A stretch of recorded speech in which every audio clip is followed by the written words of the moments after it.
s'est étonné de deux types de personnes. Deux hommes ont provoqué l'étonnement d'Allah subhanahu wa ta'ala. Et sachez, barakallahu fikoum, que l'étonnement est un attribut qui est spécifique à Allah subhanahu wa ta'ala et en aucun cas on ne le compare à ses créatures. عن ابن مسعود رضي الله عنه قال رسول الله صلى الله عليه وسلم عجب ربنا من رجلين رجل ثار عن وطائه ولحافه من بين حبه وأهله إلى صلاته.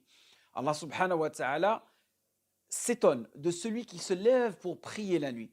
Car le messager d'Allah sallallahu alayhi wa sallam, comme il a été rapporté par l'imam Ahmed et l'imam Abu Daoud, notre Seigneur, qu'il soit glorifié et exalté, est étonné de deux hommes.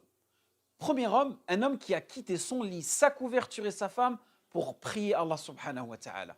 Et Allah subhanahu wa ta'ala fait les éloges de cette personne en disant: oh mes anges, regardez comment mon serviteur, il a quitté son lit, sa couverture et sa femme pour prier par désir de ce qui est auprès de moi et de ce que je possède. Allahu Akbar. Regardez le fait de se lever durant la nuit. On provoque l'étonnement d'Allah subhanahu wa ta'ala. Le fait de quitter ce qu'on a le plus cher, le sommeil, notre épouse, ce moment, cette zone de confort pour prier Allah subhanahu wa ta'ala. Deuxième type d'homme, c'est lorsque le musulman se lève de son lit dans l'obscurité de la nuit et accomplit les ablutions. Puis il se tient debout devant Allah subhanahu wa ta'ala. Il parle à Allah subhanahu wa ta'ala, il adresse ses demandes à Allah subhanahu wa ta'ala durant sa prière.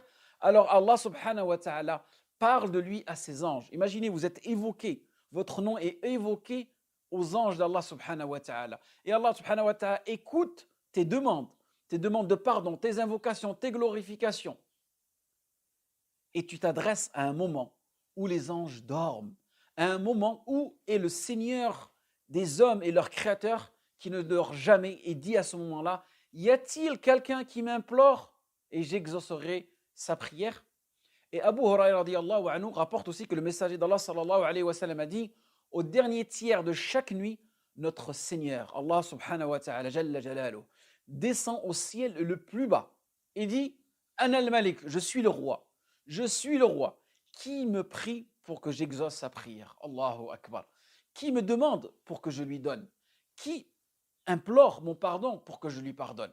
Et Allah subhanahu wa ta'ala, il reste ainsi jusqu'à l'apparition de l'aube. Hatta yatla al-fajr.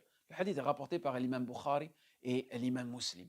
Donc regardez, subhanallah, comment Allah il est clément, comment Allah il est compatissant envers ses serviteurs.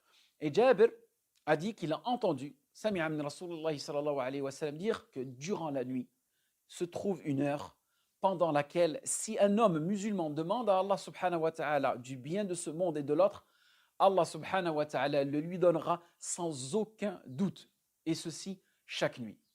Et le hadith il est rapporté par Muslim. Donc qu'est-ce qu'il nous manque à faire? Tout simplement juste de croire fermement à la récompense de ces hadiths et se motiver pour faire partie de ces gens-là qui vont provoquer l'étonnement d'Allah subhanahu wa ta'ala et dont leurs invocations, leurs demandes, elles seront systématiquement accordées par Allah subhanahu wa ta'ala. Et Saad ibn Saad a dit que l'ange Gabriel vint voir le prophète sallallahu alayhi wa sallam et dit: Ya Muhammad, vis la durée que tu voudras, tu finiras par mourir. Aime qui tu veux, tu finiras par te séparer de lui. Et accomplis ce que tu veux, tu seras jugé. Puis il dit: ô Mohammed, l'honneur du croyant réside dans le fait de prier la nuit et sa gloire dans le fait de ne rien demander aux gens. Allahu Akbar.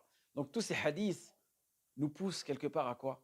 À se rapprocher d'Allah subhanahu wa ta'ala et rechercher ce moment, ce dernier tiers de la nuit dans lequel Allah subhanahu wa ta'ala nous attend. Allah subhanahu wa ta'ala nous attend durant ce moment-là. Mais nous, on est souvent abasourdis par le sommeil et par les tentations de cette dunya, en espérant que ce rappel a été bénéfique pour vous et moi. Wafaqakum Allah lima yuhibbu wa yarda.